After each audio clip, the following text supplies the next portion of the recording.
Alors bonjour, bienvenue à cette 11e séance du séminaire Questions de rhétorique consacrée ce soir aux exposés. On débute les exposés pour les prochaines semaines et ça peut sembler un peu étonnant là, de consacrer autant de temps aux exposés, mais c'est coutumier dans le cadre de nos séminaires et ça sert bien sûr à vous former en tant que chercheur, en tant que communicant. Un jour, vous serez appelé à participer à des colloques peut-être et à donner des communications qui auront le même format, c'est-à-dire une vingtaine de minutes avec une dizaine de minutes de questions. Et aussi, pour ceux qui se destinent à l'enseignement, pour s'habituer à l'expérience pédagogique, comment communiquer son savoir, ses analyses, ses commentaires à travers une présentation orale. Et même si vous n'ambitionnez pas la carrière de chercheur ou d'enseignant, c'est toujours utile d'apprendre à communiquer en public. Et bien sûr, c'est un petit stress supplémentaire qu'on s'impose, là, mais de faire ça à la caméra, mais c'est très utile pour, après ça, revoir un petit peu ce qu'on a fait, les erreurs qu'on a pu commettre et ajuster le tir pour la prochaine fois. Parce que si on n'a pas de rétroaction, à part peut-être les commentaires du professeur ou les compliments des collègues, on n'avance pas vraiment dans notre développement et ça sert aussi à ça. Aujourd'hui, on va entendre trois présentations tour à tour, celle de Samuel Sabah, celle de Raphaël Roberge et d'Ariane Larose, dont j'ai une vague idée parce qu'ils m'ont mis au parfum quant au sujet, mais pas dans le détail. Alors, je vais découvrir comme vous l'orientation que ça va prendre. Et pour moi, c'est toujours aussi un peu inquiétant, c'est-à-dire que je me dois d'être très attentif et de m'assurer qu'il n'y a rien qui est dit en termes d'énormité, quoique j'ai confiance en ces trois présentateurs. Mais bien sûr, il faut être très, très attentif à la mise en pratique de ces principes rhétoriques parce que des fois, on applique ça de travers. Alors, ce qui va faire l'objet de mon attention particulière, c'est au niveau méthodologique, est-ce que vous appliquez correctement les principes qu'on a passer en revue ensemble. Et c'est au cœur de l'évaluation, bien sûr, parce que je ne suis pas spécialiste de tous les sujets. Je n'ai pas vraiment de grandes connaissances en littérature québécoise, en littérature contemporaine. Et mon écoute va surtout se concentrer sur les aspects méthodologiques. Et ça se pourrait que mes questions portent aussi principalement là-dessus, plutôt que sur le corpus qui m'est moins familier.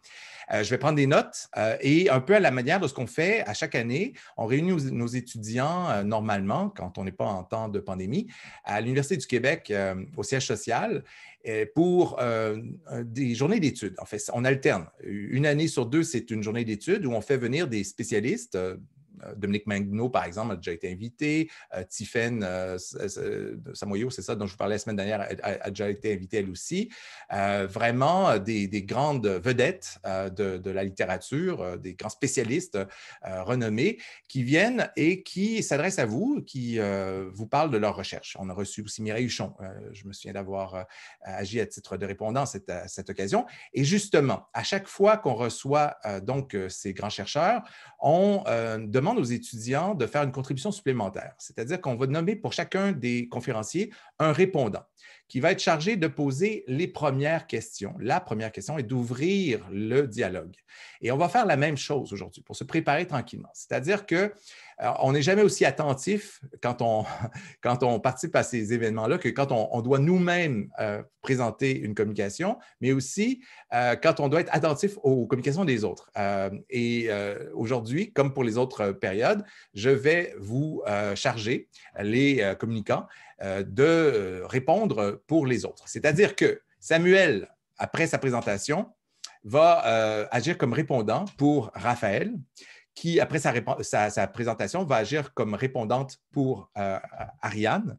Et Ariane, elle, va être la répondante de Samuel. Qu'est-ce à dire? C'est-à-dire que Ariane est responsable de la première question. Alors, quand Samuel aura terminé sa présentation, c'est Ariane, comme répondante, qui commence la période de questions et qui pose la première question. Ça peut prendre la forme d'un commentaire, ça peut être un compliment aussi, mais on essaie d'aller au cœur du sujet et d'ouvrir les échanges. Après ça, il serait souhaitable que vous participiez aussi, tous et toutes, que vous ayez une question. Bon, on ne force pas les choses, il n'est pas nécessaire d'avoir 15 questions à chaque fois, mais si spontanément, il y a une question qui vous vient, c'est bien que vous interveniez. Je vais le faire également, bien sûr, je prends des notes et tout, mais le fait d'avoir un répondant ça vous permet de prendre en charge davantage les échanges. Et moi, ça me donne le temps de faire le ménage dans mes notes, de me retrouver et de me retourner de bord pour poser une question pertinente. Alors, c'est un peu la forme que ça va prendre et la semaine prochaine, ça va être la même chose. Alors, Camille va commencer et va avoir comme répondant Ahmed, qui va avoir lui-même, après ça, comme répondant, le RIEF. Alors, vous devrez donc retenir ça. À chaque fois, j'annoncerai qui est répondant de qui. Aujourd'hui, c'est Raphaël qui répond pour Samuel. Et Samuel, qu'est-ce que j'ai dit? C'est bien dans cet ordre-là? Je suis un peu mêlé. Non, c'est Ariane qui répond pour Samuel, c'est ça. Oui, pardon. Voilà, je m'y retrouve. OK. Alors, on va pouvoir commencer. Je vais partager plutôt l'écran de cette manière. Et je vais mettre en évidence d'abord Samuel, qui va être nommé co-animateur. Est-ce que vous avez une présentation PowerPoint, Samuel? Je ne partage pas mon écran, M. Vaillancourt. OK. Alors, il n'y a pas de problème à ce niveau-là. OK. Alors, je vous nomme quand même co-animateur. Ça va vous donner... statut. Attendez un peu, je vous mets en évidence. Oups, oui, c'est ça. Alors, voilà. Donc, je vous donne le go dans quelques instants, juste m'assurer que tout est au point. Voilà, vous pouvez commencer. Très bien. On m'entend bien? Oui, parfait. Excellent. Je suis désolé pour mon nom. J'apparais comme Marianne aujourd'hui, mais c'est parce que j'ai eu un souci avec mon ordinateur. J'ai dû en emprunter un de quelqu'un d'autre. Alors, mon travail, ma présentation s'intitule « Procès de la justice ou rhétorique anarchique » dans le roman Go With Me de Castle Freeman Jr. Castle Freeman Jr. est un écrivain états-unien né en 1944. Il l'écrit toujours aujourd'hui. Et Go With Me est son roman le plus célèbre, sans doute, et a été publié en 2008. Il a aussi été adapté dans un film avec Anthony Hopkins en 2015. Alors, Go With Me aurait pu faire l'objet de plusieurs études rhétoriques en parallèle. Le dialogue est craquelant et prend souvent la forme de délibération ou de débat à teneur carrément judiciaire. Il y a un discours moral implicite et une vision du monde singulière, avec tout l'argumentaire que cela implique. Il y a même un groupuscule de personnages secondaires qui fonctionnent comme un chœur grec. Tous ces éléments, à défaut d'être au centre de mon travail, contribueront à l'étoffer. J'ai choisi de focaliser, comme je l'avais dit, sur ce que je nomme le procès de la justice dans le roman. Je ne parle pas d'un procès en justice, mais bien d'un procès symbolique de la justice ou de ce qui passe pour la loi et l'ordre dans l'univers du roman. En cours de route, je montrerai en quoi le roman, jusque dans sa forme, propose et défend une vision du monde anarchique, portée toutefois par l'optimisme et la foi en l'être humain. Cette vision du monde constitue en elle-même une inculpation de la société et de ses institutions. Ici, le fond miroite la forme, le roman dirige ses outils rhétoriques vers un seul et même but. Un court résumé s'impose. Go With Me raconte l'histoire de Liliane, une jeune femme sans famille vivant dans un recoin perdu du Vermont. Liliane se fait harceler par Blackway, un type connu et craint dans la région. Il la suit un peu partout, a vandalisé sa voiture et a même tué son chat. Liliane s'adresse à la police comme il se doit. Mais le shérif, un dénommé Wingate, se défile, prétendant ne rien pouvoir faire pour elle en l'absence de preuves incontestables. Il lui suggère tout de même d'aller parler à Whizzer, le patron infirme d'une scierie désuète n'employant plus qu'une poignée d'ouvriers. Whizzer, affirme le shérif, saura peut-être aider Liliane. Elle se rend donc à la scierie et explique sa situation à Whizzer. Sans trop s'émouvoir, ce dernier sélectionne deux de ses employés, Nate, un jeune costaud qui ne parle presque jamais et passe pour un peu bête, et Lester, un vieillard espiègle et débrouillard, et les enjoint d'aller avec Liliane. Nate et Lester acceptent sans ronchonner. Le reste du roman, se déroulant sur une seule journée, suivra ce trio incongru qui, au volant du pick-up de Nate, cherchera à retracer Blackway. Au départ, Liliane s'imagine que Nate et Lester vont tenter de convaincre ou de contraindre Blackway de la laisser tranquille. Mais plus on avance, plus il devient évident que Blackway est tout sauf un homme raisonnable ou intimidable et que la cavale des protagonistes ne peut avoir qu'un seul but, assassiner Blackway, réglant ainsi le problème de Liliane et délivrant la région de son gangster régnant. À la lumière de ce résumé, peut-être voyez-vous venir la suite de mon propos. La justice, représentée par le corps policier, s'avère inefficace. Ce sont des citoyens ordinaires qui doivent secourir Liliane. Tout ça a déjà été vu ailleurs. Mais le procès de la justice qu'offre le roman est plus nuancé que cela, ce que je vais tenter d'illustrer au moyen de quelques-unes des notions que j'ai apprises au courant de ce séminaire. Au niveau de la disposition, si Liliane, Nate et Lester fonctionnent comme un trio de protagonistes, leur récit est habilement entrecoupé de scènes se déroulant à la Syrie, où l'on voit Whizzer, le patron, discuter avec 2 ou 3 de ses amis, des jobineurs bavards qui ont une opinion sur tout. C'est grâce à ces scènes de délibération loufoque que le lecteur découvre le folklore de la région, précisément au fur et à mesure qu'il a besoin de le connaître, et peut se figurer l'ampleur de la tâche des 3 héros.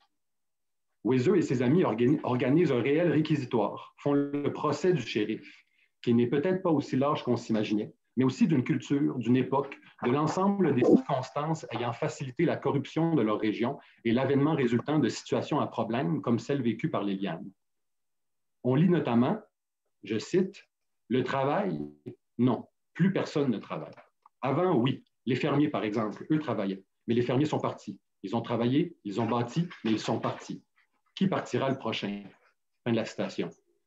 Cette superposition de scènes d'action où les 3 héros composent avec les menaces locales et de scènes délibératives où ces menaces sont commentées et jugées par le groupe de Weiser revient à diviser l'argumentaire du roman en plaidoyer et en exemple. Ces déplacements sont rendus possibles par une narration à la 3e personne non omnisciente, dont le ton reste généralement égal au travers du récit. Ce procès de la justice contient en filigrane un procès de la rhétorique et du beau discours, procès rendu un peu comique par le fait que ces armes sont la rhétorique et le beau discours. Pour reprendre Françoise Desbordes, je cite, « En démocratie, les institutions qui règlent la vie du corps social ne fonctionnent, en principe, qu'avec l'assentiment de la majorité des personnes concernées. Au moins en principe, la rhétorique va donc de pair avec la liberté et l'égalité de citoyens qui ne sauraient agir les uns sur les autres par la force. » Fin de la citation. Donc, si le roman met en scène un échec à redresser du point de vue de la liberté et de l'égalité, cela implique qu'il faut aussi remettre les pendules rhétoriques à l'heure, que la notion de rhétorique elle-même a échoué ou été pervertie. Par exemple, le shérif Wingate, qui refuse d'aider Liliane et donc de servir la justice dans son sens profond, sait justifier son refus par des arguments élaborés et convaincants. C'est un personnage qui use librement de rhétorique. En contrepartie, Nate, qui accepte immédiatement la mission, est le personnage le moins loquace. On pourrait même dire que Nate s'en moque de la loquacité. C'est un grand faiseur, petit parleur. Lorsque Weiser lui demande s'il acceptera d'aider Liliane, Nate hausse les épaules et répond « I don't mind » ou « ça ne me dérange pas ».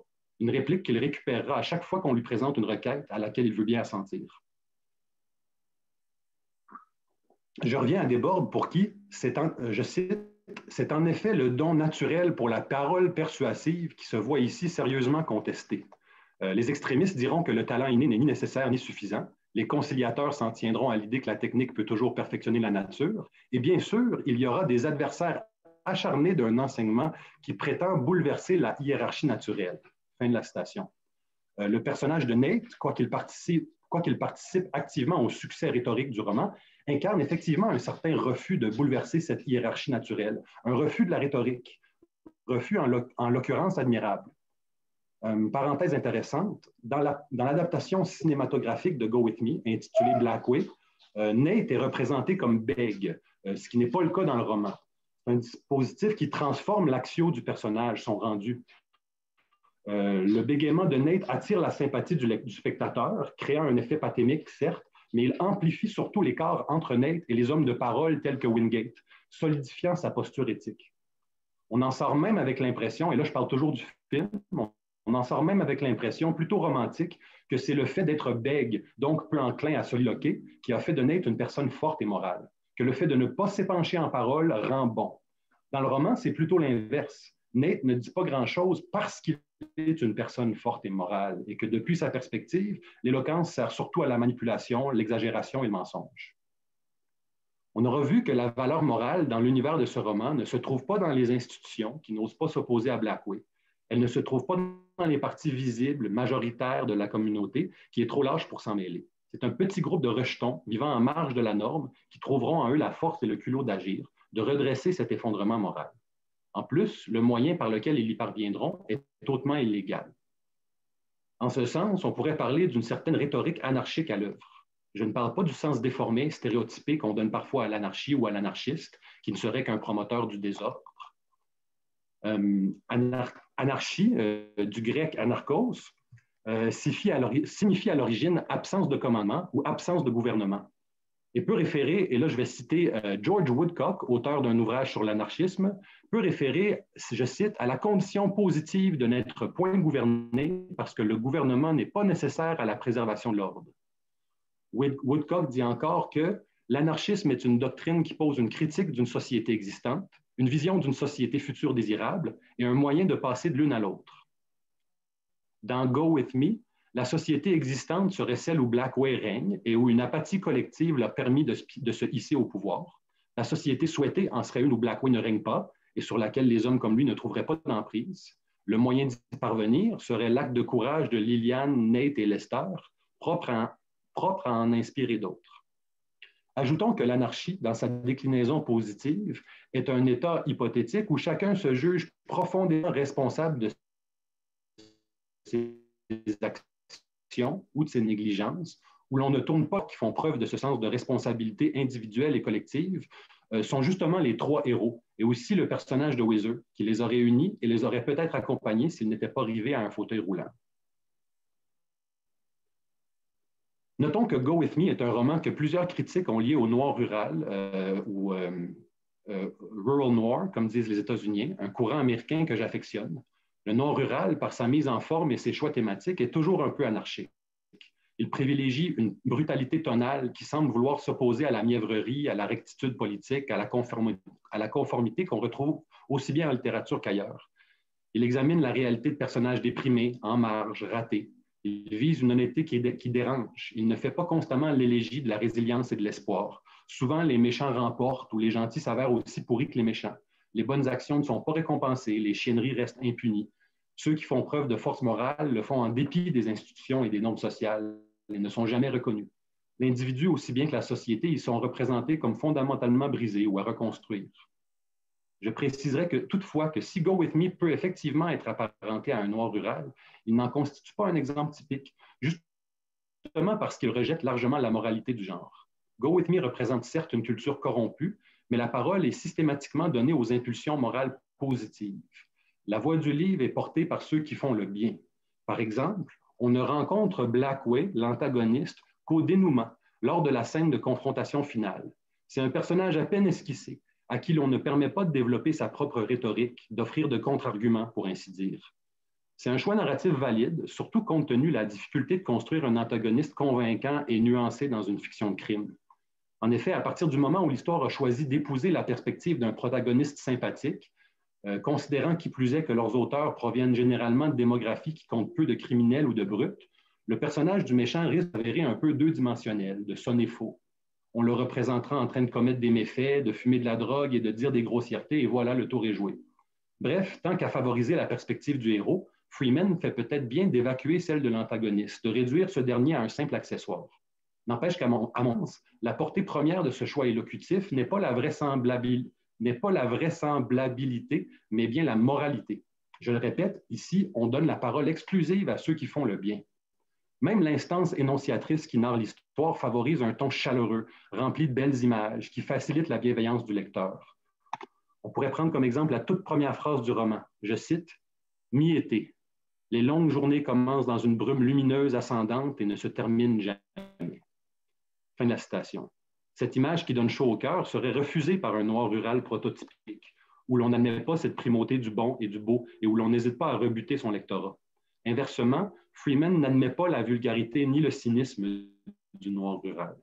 Je reviens encore à Desbordes, selon qui, je cite, « On retrouvera souvent cette idée d'une bonne rhétorique qui permet au véritable homme d'État, plus ou moins identifié au sage, de faire admettre au peuple, sans contradicteur, ce qui est vrai, juste et bon. » Desbordes ajoute encore, « L'orateur doit être un homme de bien en ce qu'il n'utilisera les armes de la rhétorique que pour des fins honorables et légitimes. » Cela décrit bien le procédé que privilégie Freeman, dont le roman pourrait être assimilé à un traité rhétorique bien intentionné qui s'accommode très bien de ne pas être contredit. Pour ma part, je vois quelque chose d'un peu problématique à cette idée d'une rhétorique réservée à l'homme de bien ou à la voix du bien. S'il va sans dire qu'user de rhétorique en mauvaise foi est une mauvaise chose, en faire l'outil exclusif de la personne prétendument morale sous-entend que son discours a besoin des forces de la rhétorique pour persuader. Or, pourquoi aurait-on besoin de la rhétorique pour faire admettre au peuple sans contradicteur ce qui est vrai, juste et bon? Ce recours à la persuasion ne présuppose-t-il pas qu'il existe, au moins en théorie, des arguments adverses valables? Et ces arguments, le peuple n'a-t-il pas le droit de les connaître? L'assentiment éclairé du peuple n'est-il pas le fondement même de la rhétorique? Comment parler à la fois d'assentiment éclairé et d'absence de contradicteurs? Ne verse-t-on pas là plutôt dans le dogme ou dans la propagande? J'arrête là cette dérape de questionnement avant qu'elle ne vire en digression. Voyez-y plutôt mon commentaire critique, à la fois sur les choix stylistiques ou élocutifs de Castle Freeman, mais aussi sur la solution qu'offraient certains des anciens au dilemme moral que pose effectivement la rhétorique. Car même si elle se veut un outil de vérité, elle devient facilement, et là je cite une dernière fois des Bordes, un duel judiciaire dans lequel l'une des deux parties soutient forcément une thèse fausse dans un but intéressé. Tout ça m'a fait penser un peu à la Fairness Doctrine de la FCC aux États-Unis, que vous connaissez peut-être. La Fairness Doctrine, c'est une loi qui a été passée en 1949, je crois, puis qui a été démantelée par Cheney, par Dick Cheney lors de sa vice-présidence. Et la Fairness Doctrine concernait les médias et obligeait les médias à présenter de façon équilibrée et équitable tout débat relevant de l'intérêt public, toute problématique polarisante. Avec Fox News, on est rendu assez loin de là. Je propose maintenant de nous pencher sur quelques extraits du roman qui me permettront de mieux illustrer mon propos. Je commencerai par le commencement. Dans la première scène, Liliane dort dans sa voiture au petit matin, dans le stationnement de la mairie. Elle attend l'arrivée du shérif. Horrorisée, n'en pouvait plus d'être seule chez elle. Le shérif arrive, repère la voiture de Liliane, qu'il ne connaît pas, et s'en approche. Apercevant la jeune femme endormie, il cogne à sa vitre. Je peux vous aider? Demande Wingate, la réveillant. J'attends le shérif, répond-elle. Quoi? Dit-il. J'attends le shérif, répète-t-elle. Cette première communication ratée en dit long. Il devient très clair au courant de leur entretien que le shérif ne veut pas entendre ce que Liliane a à dire. D'emblée, son ethos est compromis. D'ailleurs, il ne porte pas d'uniforme et quand Liliane lui demande comment elle peut être sûre qu'il est bel et bien le shérif, il n'offre pas d'aller chercher un badge ou une preuve quelconque, mais répond cavalièrement « Je ne sais pas quoi vous dire. Vous pouvez rester assise là aussi longtemps que vous voudrez. Peut-être qu'un autre shérif se pointera. » Ce « je ne sais pas quoi vous dire » aussi en dit long. Si jamais vous vous trouvez à être harcelé par un tueur de chat, bref, je vous souhaite de tomber sur mieux Wingate comme shérif. Je vous ai dit tout à l'heure que les scènes d'action sont entrecoupées de scénettes où Whizzer, le patron de la série, et ses amis commentent les circonstances qui ont mené à l'état de fait actuel. Ils sont 4. Whizzer, quoiqu'il passe son temps à potiner, est quand même représenté comme sage, rempli de bon sens. Tout ce qu'il dit sonne vrai. Cet ethos supérieur, l'auteur l'a mis en place dès le départ. L'âge de Whizzer, son infirmité, son statut de patron et la hardiesse dont il fait preuve fait en sorte que ses propos portent une certaine autorité. Selon Wayne C. Booth, auteur de The Rhetoric of Fiction, le fait de conférer une autorité spéciale à tel ou tel personnage constitue un des moyens rhétoriques principaux qui s'offrent à un romancier. Quant aux compagnons de Whizzer, il y a Coop, qui parle presque toujours à travers son chapeau, procurant un envers au discernement de Whizzer. DB, ce sont les lettres DB. DB se situe entre les deux, moins sage que Whizzer, moins bête que Coop. Conrad, lui, est nouveau dans la région. Il sert à poser des questions. C'est lui qu'on instruit par ce commérage. Sa posture est très proche de la nôtre, nous lecteurs. Il pose les questions qu'on voudrait poser. Il ne connaît pas la région, sa culture propre. Mais Conrad, qui s'avère être un petit personnage très sympathique, pose d'excellentes questions, tant et si bien qu'on a parfois l'impression qu'il est l'avocat conduisant un procès dans lequel Whizzer et les autres seraient les témoins. Coop, le plus réfléchi du groupe, condamne d'emblée le shérif Wingate, considérant que ce dernier aurait dû se charger lui-même d'aider Liliane. Là, je cite Coop dans un dialogue, « Wingate aime parler, ça c'est sûr, mais il n'aime pas agir. Wingate va citer la loi, même quand ça n'a aucun sens de la citer, même quand elle est insuffisante. Liliane avait besoin d'aide, Wingate et sa loi l'ont envoyé promener. Mais Whizzer, lui, voit les choses autrement. Il répondra à Coop, « Wingate sait ce qu'il fait. Il savait qu'elle avait besoin d'aide, elle le lui a dit. S'il n'est pas allé l'aider lui-même, c'est qu'il avait un meilleur plan. » Ici, Whizzer se fait l'avocat de la défense, mais moins par conviction que pour tempérer les propos de Coop, pour se faire l'avocat du diable de façon générale. En fait, Whizzer aussi blâme en partie le shérif Wingate. Cela devient évident dans la toute dernière scène du livre, lorsque Wingate passe à la série pour discuter avec Whizzer. On est le matin du lendemain de l'action, dont ni l'un ni l'autre ne connaissent encore l'issue. Whizzer dit à Wingate, il semblerait que cette fois, Blackway s'en est pris à la mauvaise femme. Puis rajoute, c'est vrai que tu as fait ça? Wingate répond, que j'ai fait quoi? Whizzer, que tu as dit à Liliane que tu ne pouvais rien faire pour l'aider. C'est vrai, répond Wingate. Eh bien, poursuit Whizzer, il fallait bien que quelqu'un fasse quelque chose. Ça n'allait pas être toi. Wingate se défend. Elle voulait que j'arrête Blackway parce qu'elle croyait qu'il comptait lui faire du mal. Elle avait raison, répond Whizzer. Peut-être, dit Wingate, mais je lui ai dit que je ne peux pas arrêter quelqu'un pour ce qu'il compte peut-être faire. Bien sûr, répond Whizzer. Wingate poursuit. Je lui ai dit qu'elle ne voudrait pas vivre dans un pays où les choses fonctionnent ainsi. Bien sûr, répète Whizzer. Wingate insiste. Toi, tu voudrais ça, vivre dans un pays sans loi? Whizzer répond. Peut-être pas, mais laisse-moi te dire, j'aimerais bien vivre dans un pays sans Blackway. Eh bien, contrecarre Wingate, c'est peut-être le cas à l'heure qu'il est. Qu'en penses-tu? Je ne serais pas surpris, répond Whizzer, concluant le roman.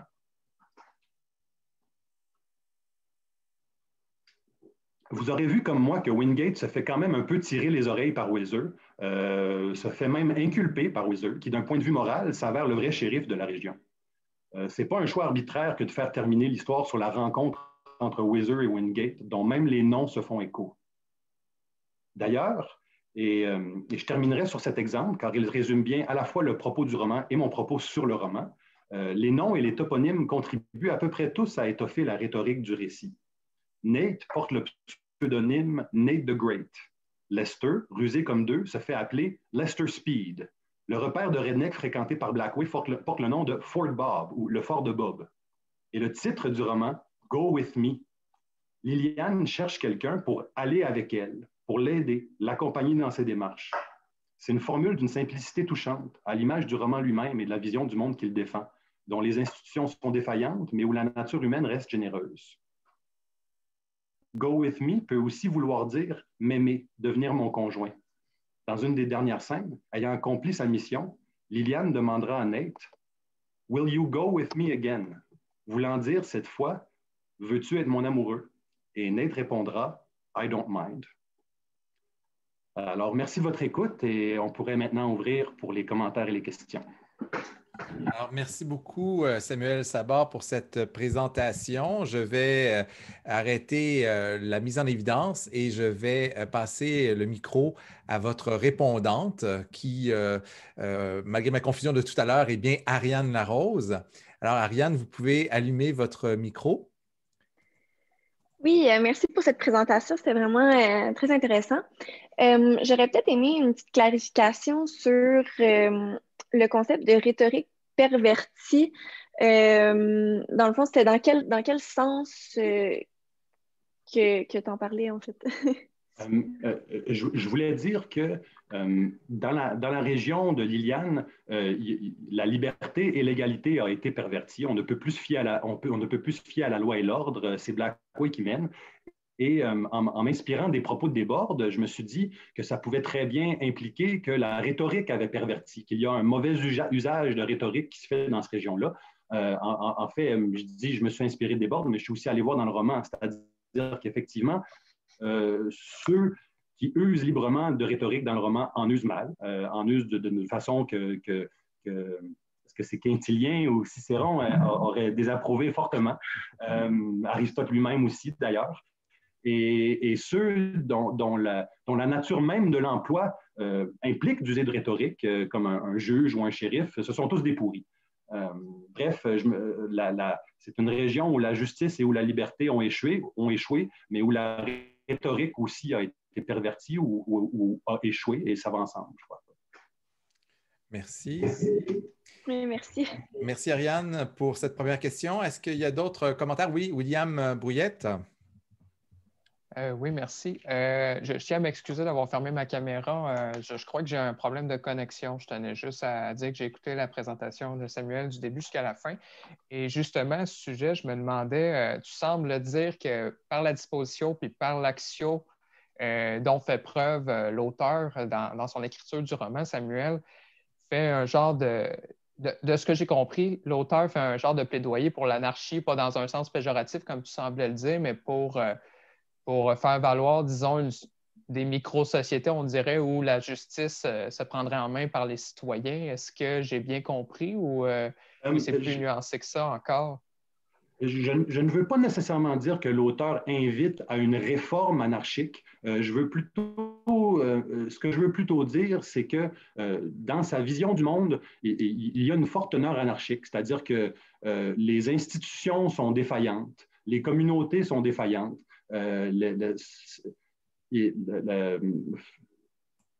l'instance énonciatrice ici voit une grande force morale chez l'être humain, mais une force morale qui doit s'opérer en dépit du gouvernement ou contre le gouvernement.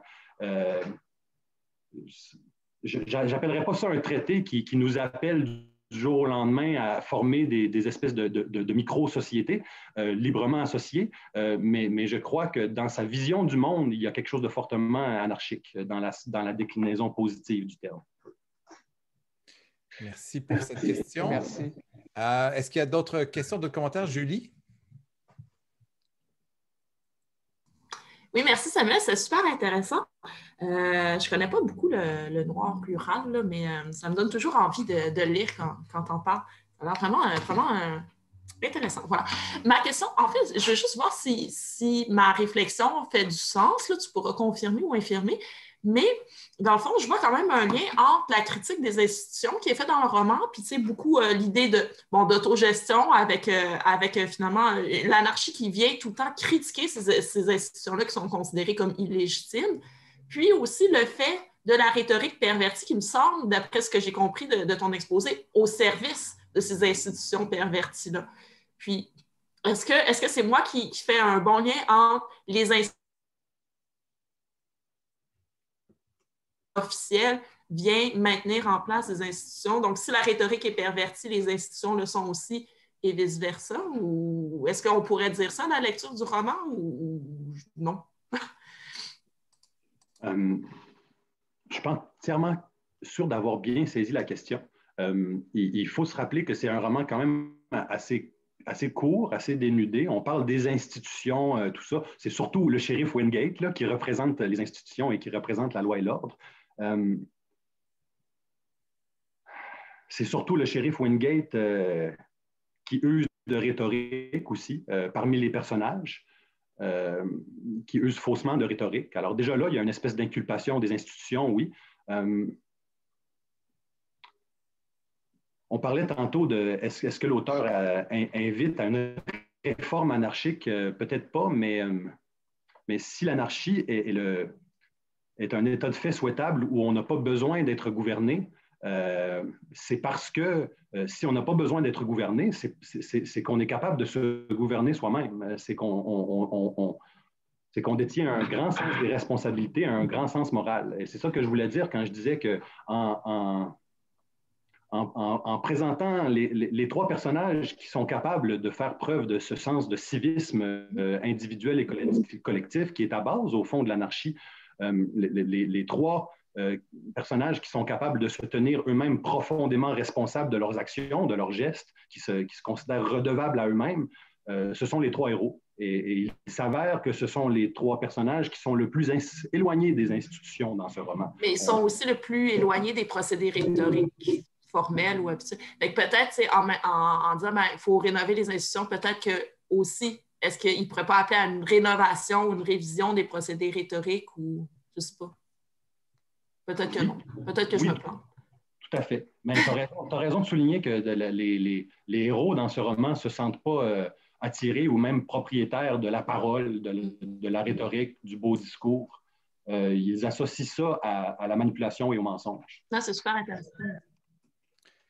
Merci pour cette question. Je retiens bien les choses de cet excellent exposé, notamment cette idée d'un plaidoyer, d'un procès de la justice, mais aussi de la rhétorique et aussi du beau discours. J'ai trouvé ça très intéressant et vous avez raison, je pense, de dire qu'il y a une dominante clairement au niveau argumentatif qui nous situe dans un cadre judiciaire, mais peut-être aussi délibératif à certains égards, puisque vous avez parlé de cette rhétorique anarchique à l'œuvre, cette critique existante, cette critique d'une société existante, mais aussi de la projection d'une société souhaitée. Alors, je ne sais pas dans quelle mesure on délibère de ça, là, c'est la définition que vous aviez proposée, mais est-ce qu'il est question du futur dans les échanges des personnages? Est-ce qu'on rêve à un monde meilleur? C'est une bonne question. On rêve certainement d'un monde meilleur, oui. Avant son aventure, la protagoniste, Liliane, sortait avec un type qui s'appelait Kevin. Et Kevin, dès que Liliane a commencé à se faire harceler par Blackway, a disparu. Il est parti du décor. Il est allé se réfugier ailleurs. Et Kevin insistait toujours sur le fait que lui est différent. Moi, je suis quelqu'un qui est différent, qui ne cadre pas dans une petite ville pleine de colons comme ici. Moi, il cherche à se dissocier de la moyenne des gens. Alors que Nate, lui, dit plusieurs fois dans le roman, moi, je ne suis pas différent. Je suis loin d'être différent. Il s'identifie à quelqu'un de moyen et de normal.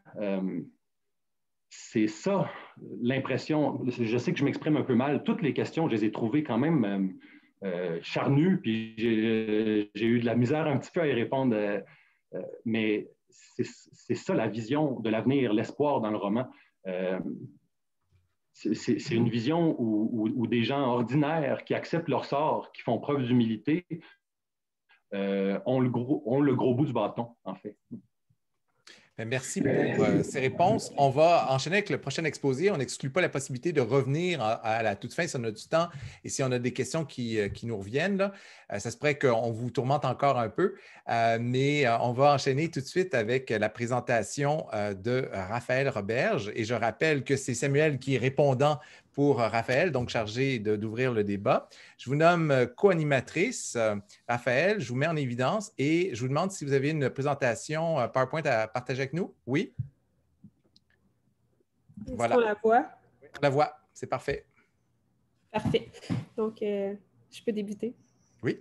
Oui, parfait. Donc, aujourd'hui, je vais vous présenter l'argumentaire de la dénonciation, donc une dénonciation masculiniste un petit peu, dans le roman La cage dorée de Camilla Lagerberg, par les stéréotypes, la typologie et l'ironie. Donc, mon sous-titre, j'ai mis le roman noir, lieu de dénonciation sociale. Je vous expliquerai pourquoi un petit peu plus tard.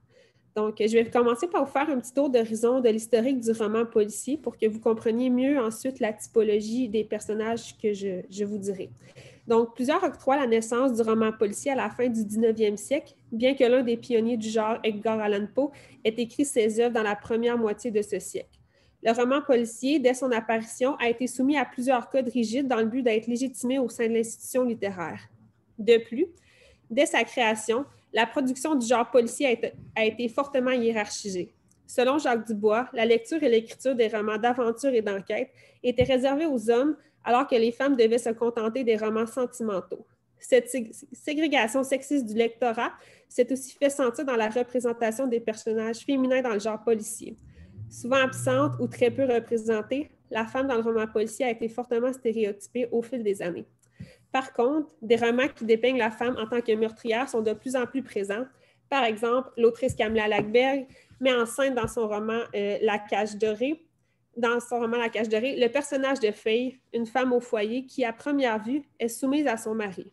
Elle illustre alors la plupart des caractéristiques de la femme traditionnelle, l'impuissance, la dépendance, la subordination à l'homme, la fidélité, la passivité, l'émotivité, la bonté et plusieurs autres que vous pouvez sans doute imaginer. Toutefois, Faye saura s'affranchir de ce rôle et se vengera de tout homme qui a osé ou osera se mettre dans son chemin lors de sa quête d'émancipation et de pouvoir. Elle ira même jusqu'à causer des actes cruels, le meurtre. Ainsi, on verra comment la déconstruction des stéréotypes, le rejet de la typologie et l'ironie servent l'argumentaire de la dénonciation sociale de la place de la femme en société et dans le genre policier. La persuasion rhétorique ne se fait pas à l'oral, mais bien à l'écrit dans ce roman. Maintenant, je vais vous faire un petit état de la question pour vous situer dans la typologie des personnages féminins dans le roman policier. Donc, Anne Lemond, en 1994, écrit l'œuvre... Excusez-moi, comme pour la première fois, il y avait un chevauchement. C'est réglé. OK, continuez. OK. En 1994, écrit l'œuvre Les femmes dans le roman policier, Anatomie d'un paradoxe, qui devient une typologie du personnage féminin dans le roman policier. Elle en vient à la conclusion, et je la cite, qu'un rapide tour du jardin pour s'apercevoir que l'héroïne de fiction policière contrecarre parfaitement la théorie ébauchée à propos des hommes. Le portrait du personnage héroïque, sans peur et sans reproche, se délabre quand il s'agit de femmes. Personnage aux mains liées, privé des droits fondamentaux, spolié, victimisé d'une façon subtile ou grossière dans presque tous les cas. Que les femmes soient victimes de premier plan ou repoussées loin derrière, le résultat est quasi identique. Une nette volonté d'annulation, de reniement, de résiliation. Même en conjuguant les énergies de ces personnages femmes, se profile toujours comme une héroïne abâtardie, encore bien loin du statut d'actant. Quelques années plus tard, soit en 2006, Daniel Charret fait le même exercice et en vient à une conclusion semblable. De ce fait, il n'y aurait aucune héroïne réelle dans le roman policier, ce rôle n'étant destiné que pour les hommes. Donc, en ce qui concerne la problématique, elle va comme suit. Donc, sachant que les personnages féminins se retrouvent souvent dans le rôle de la dominée, alors que les personnages masculins ont les rôles de dominants, il serait intéressant de voir comment la représentation de la femme meurtrière va à l'encontre des paradigmes historiques du roman policier, des constructions culturelles et de la typologie des personnages. Par l'évolution et la déconstruction des stéréotypes de genre et de l'écart de la représentation de la femme avec la typologie traditionnelle du personnage féminin dans le roman policier, l'œuvre de Camilla Lackberg, La cage de rire, balaie de la main les stéréotypes traditionnels de la femme avec l'inversion du rôle du dominé et du dominant pour y faire une critique ironique de la société contemporaine. De ce fait, il sera intéressant de voir comment ces trois procédés servent à convaincre le lecteur de l'argumentaire du roman, l'émancipation féminine. Donc, les stéréotypes sont des raccourcis argumentatifs, comme on a vu la semaine dernière, qui sont très utilisés en paralittérature. Ils permettent de rejoindre un public plus large et imager leurs propos tout en soutenant l'argumentaire du roman, soit l'émancipation féminine dans le roman de Camilla Lackberg. Le personnage de Faye et sa transformation au cours de l'œuvre sont un exemple parfait d'un texte qui se libère des stéréotypes traditionnels. En effet, et je cite Ruth Amossi, les textes désireux de déjouer le piège des stéréotypes traditionnels se contentent souvent de présenter le trajet jusqu'à leur déconstruction. L'essentiel, c'est de proposer quelque chose de neuf, de passer d'un lieu commun aliénant à un espace encore non investi où la femme pourra renaître en se façonnant à sa guise. C'est d'ailleurs ce qui se produit dans l'évolution de la jeune orpheline Faye qui se développe à la femme soumise, puis à la girl boss.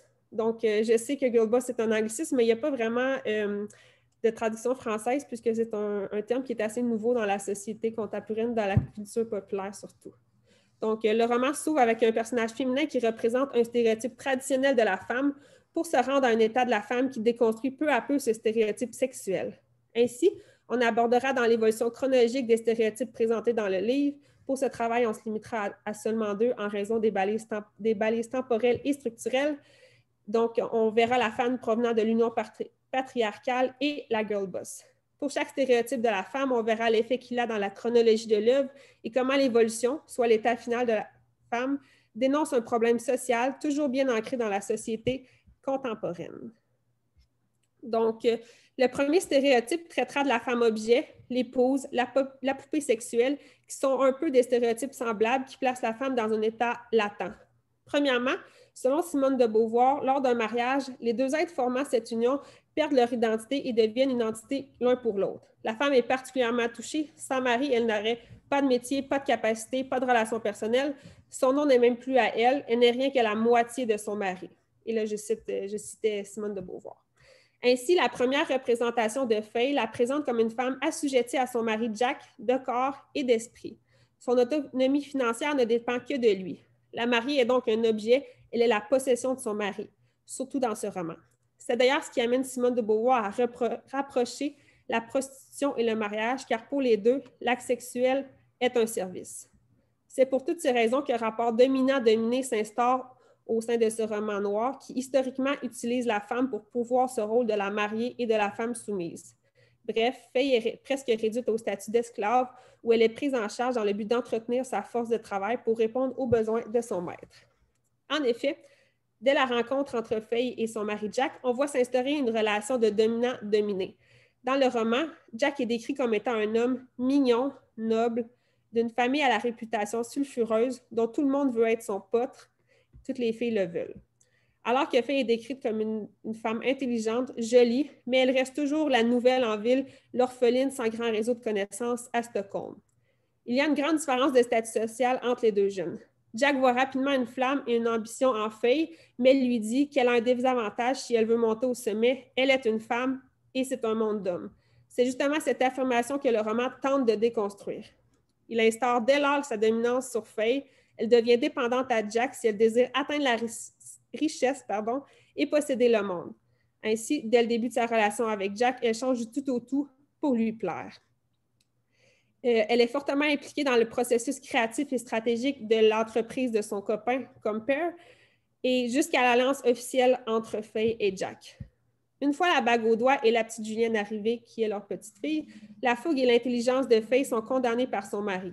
Elle s'abstient alors de tout pour lui faire plaisir. Dès lors, Faye représente parfaitement le stéréotype de la femme asservie à son mari.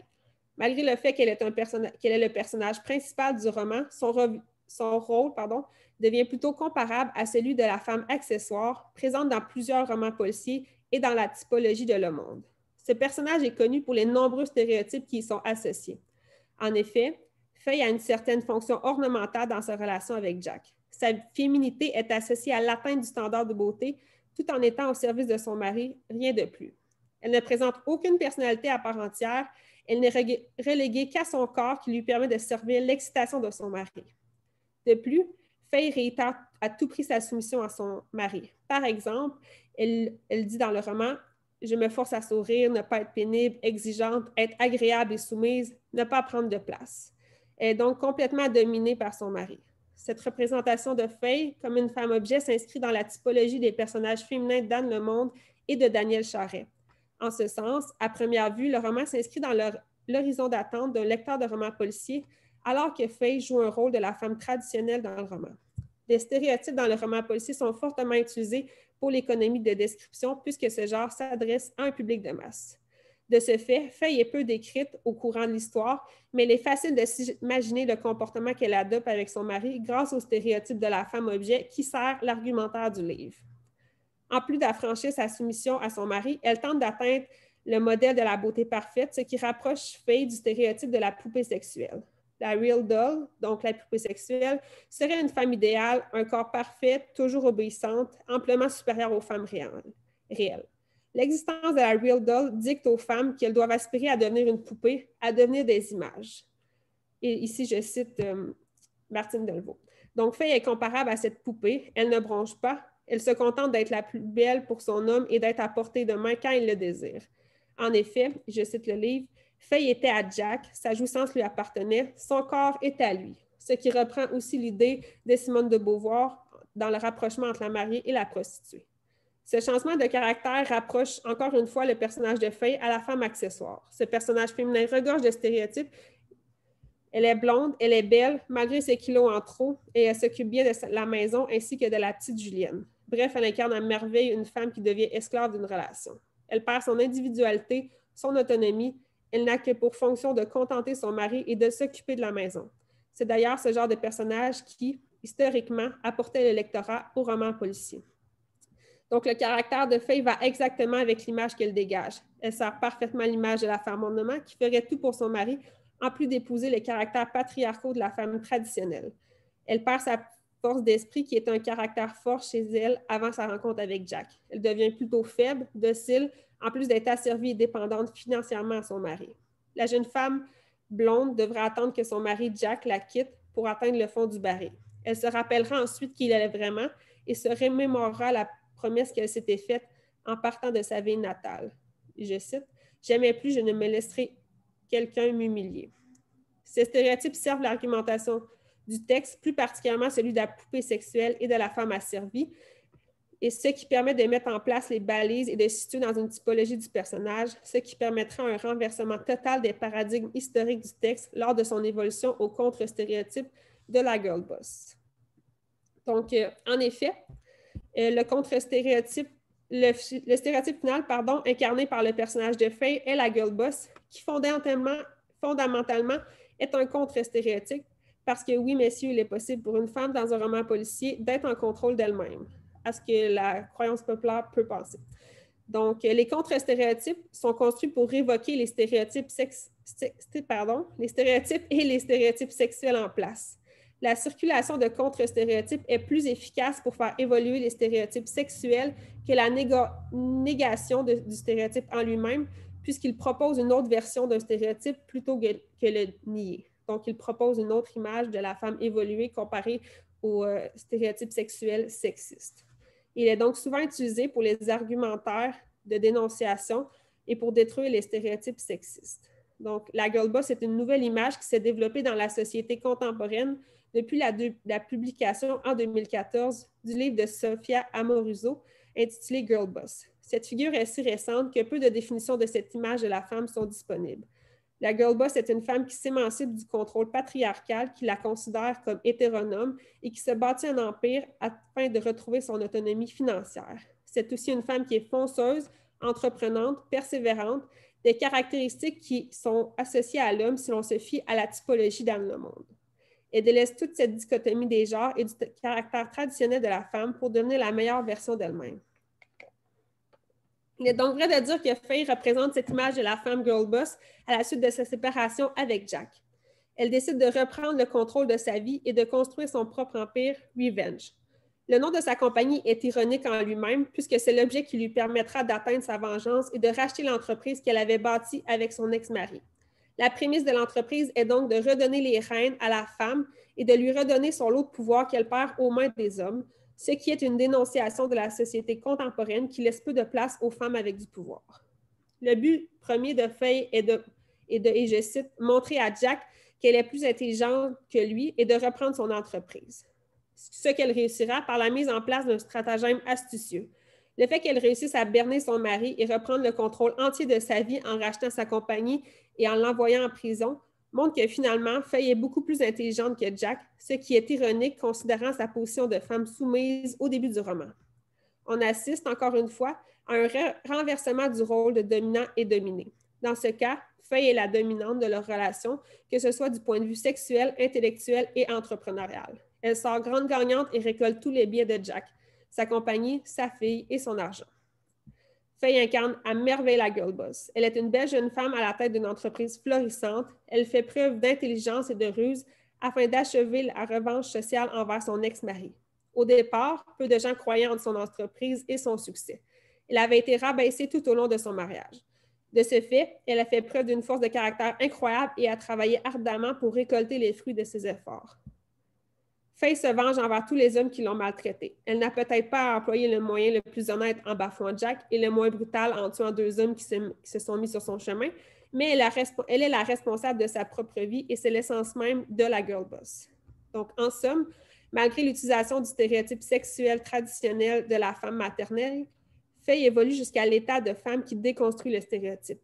On assiste plutôt à une émancipation de la femme qu'à une oppression de celle-ci. Faye est une jeune femme qui se dissocie des stéréotypes qui pèsent sur elle, comme le fait Faye après son mariage. Malgré un asservissement à son mari lors de leur union, ce n'est pas ce qui caractérisera le personnage de Faye à la fin du roman. Elle est plutôt cette femme forte et libérée de la servitude d'un mari et de stéréotypes oppressants. En effet, son évolution de la femme-objet à la femme émancipée et girl boss montre qu'il est possible d'appartenir à un stéréotype qui n'est pas oppressant pour la femme et qui s'éloigne des caractéristiques traditionnelles qui proviennent du patriarcat. De plus, le personnage de Faye va à l'encontre des études sur les personnages féminins. Faye est la réelle héroïne de son roman du fait qu'on assiste à la victoire du féminin et qu'aucun homme n'a besoin de la défendre tout au long du roman. Elle le fait très bien par elle-même. Elle est intelligente, rusée, elle s'affranchit de son statut de femme-objet du début pour devenir un personnage à part entière. Cette finalité de l'évolution du stéréotype et de la déconstruction du stéréotype traditionnel sert l'argumentaire final du roman. Les femmes peuvent être en contrôle de leur vie et s'émanciper de toute situation oppressante. Donc, cette inversion des rôles traditionnels qui va à l'encontre de la typologie et de la codification de ce genre très normé, mais aussi à l'encontre des stéréotypes sexuels présents en société, est plutôt ironique. Donc, l'ironie, dans sa perspective rhétorique traditionnelle, est simplement un renversement de sens proche de l'antiphrase. Par contre, l'ironie comme antiphrase s'est vue peu à peu déclassée par l'ironie comme trope ou discours dans les études contemporaines. Donc, de plus, un aspect essentiel de l'ironie, et un aspect que je reprends dans mon travail, c'est la présence du contrarium. Donc, on peut comprendre le contrarium et je cite, et je ne dirai pas son nom parce qu'il y a un nom assez difficile, donc dans un sens éthico-esthétique, comme la critique d'un comportement, d'une opinion ou d'un lieu commun, qui peut aller à une distanciation simple mêlée avec un certain regret jusqu'au blâme plein d'indignation. Comme toute critique est par définition réactive, on peut dire conformément à la théorie traditionnelle que l'ironie est une sorte d'écho à un comportement social. OK, pardon, parce que je voyais quelqu'un qui voulait rentrer. Comportement qui peut être critiqué parce qu'il pourrait être et devrait être autrement. De plus, l'affirmation de Camilla Lackberg sur son roman La cage dorée, disant que le personnage de Faye est un personnage très humain pour que les lecteurs comprennent ses gestes et que Faye veut montrer qu'il est possible, en tant que femme, de s'émanciper, de reprendre le contrôle de sa vie, même si le chemin à prendre n'est pas le plus facile, prouve l'argumentaire qu'elle tente de passer par son roman. Donc, la déconstruction des stéréotypes de genre circulant dans le roman policier et dans la société par l'œuvre de Lackberg est donc clairement une critique de la société patriarcale en vogue qui va à l'encontre des paradigmes sociétaux. Donc, plusieurs situations font que le roman est en soi ironique. En effet, donc, la présence d'un personnage, d'une femme meurtrière qui a un contrôle de vie et de mort sur les autres dans un genre littéraire qui a été codifié par des hommes pour un lectorat masculin est plutôt ironique. Le roman policier, afin de se faire reconnaître par l'institution littéraire, est un genre très codifié, donc de sortir de ces codes, c'est une situation ironique. L'ironie de situation de la représentation de la femme comme étant meurtrière dénonce les paradigmes stricts et sexistes instaurés par les pionniers du genre à la fin du 19e siècle.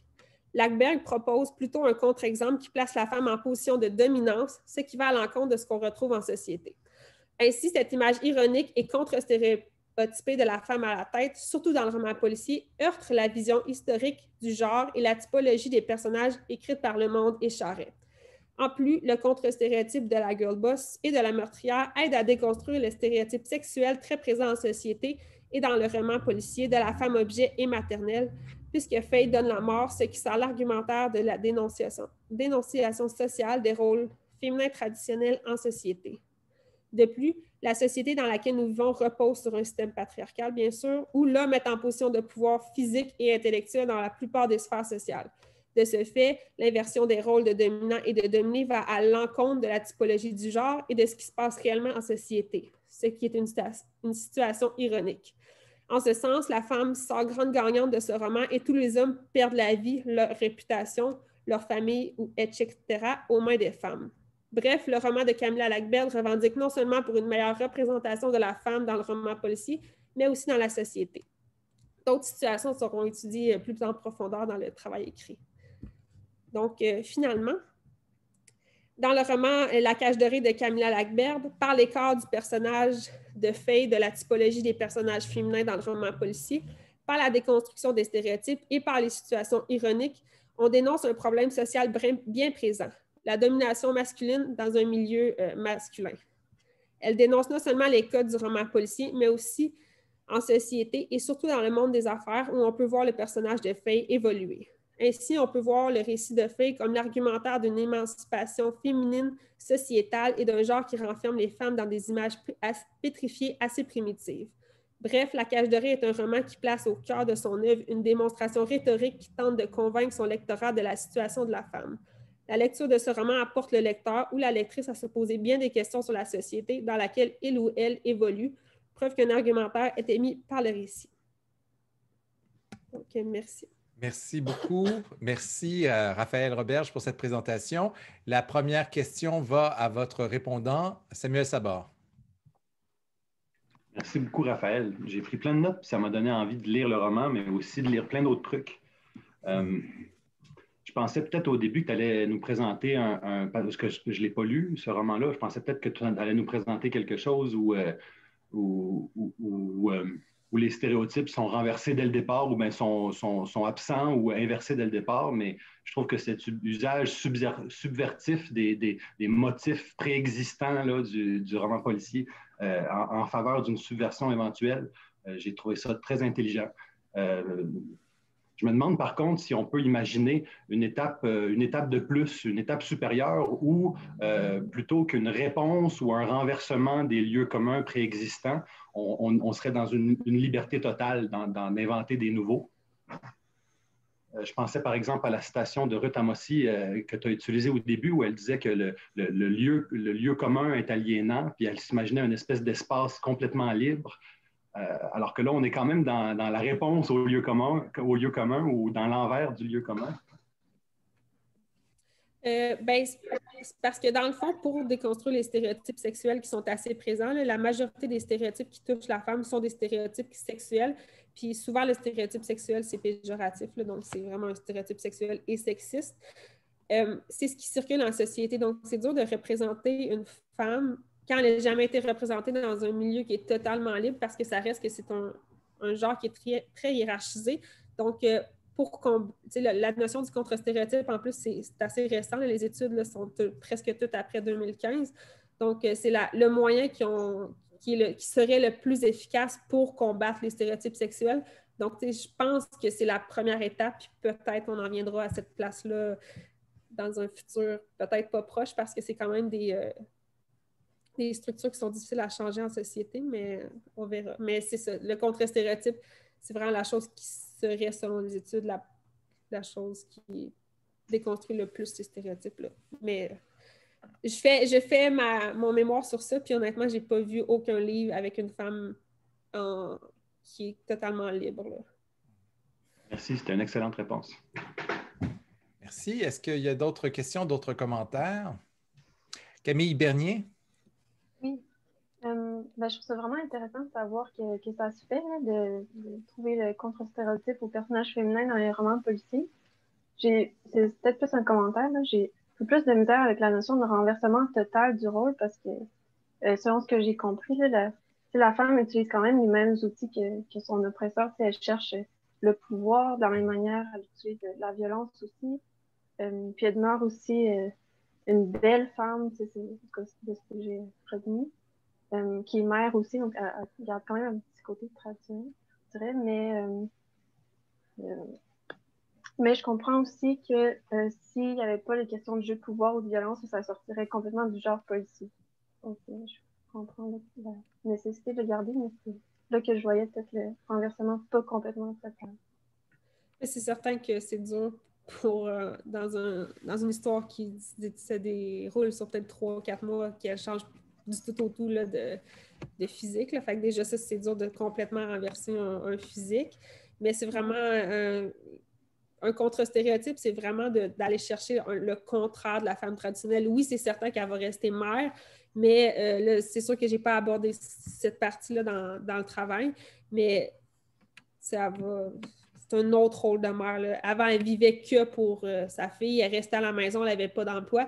Mais là, c'est le fait que, dans le fond, elle part de quelqu'un qui n'a pas d'emploi, qui est asservi à son mari, qui va à une femme qui, oui, elle a un enfant, mais son enfant, c'est pas sa vie, puis elle est capable d'avoir quelque chose à l'extérieur d'un mariage, à l'extérieur de la maternité. Donc, c'est plus ça, c'est plus là qu'il y a un renversement total. C'est sûr que ça peut pas être 100% parce que, puis, c'est ça, là. Mais c'est sûr qu'elle va utiliser la quête de pouvoir, puis justement la domination par la violence. Mais encore là, c'est pas quelque chose qui est souvent utilisé par les femmes, donc c'est là aussi le renversement.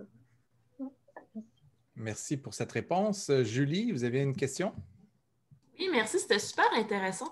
Je me demandais, tu sais, avec le contre-stéréotype de la girl boss, ça m'a fait beaucoup penser à d'autres personnages là, qui sont absolument pas dans des romans policiers, mettons les femmes dans Sex and the City, puis le personnage de l'avocate dans Jessica Jones, là, que je ne me rappelle plus son nom, mais elle est jouée par Carrie-Anne Moss, puis sont souvent classés, surtout Sex and the City, comme des figures post-féministes.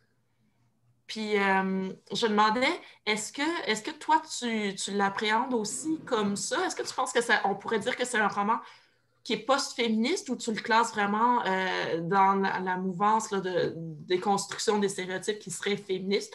Je sais pas. Camilla Lackberg elle-même dit que son roman, c'est un roman féministe. Donc là, moi, est-ce que je peux le classer dans un roman post-féministe? C'est dur d'aller à l'encontre, surtout quand on a peu accès à ce que les auteurs disent ou c'est quoi leur but avec un livre. Mais justement, elle le dit. Donc là, c'est dur pour moi de le classer dans quelque chose que ce n'est pas. Mais dans le fond, les recherches sur le contre-stéréotype, ça dit souvent que c'est pour contrer un discours masculiniste et non justement le post-féministe. Mais ce serait intéressant par contre de regarder ça.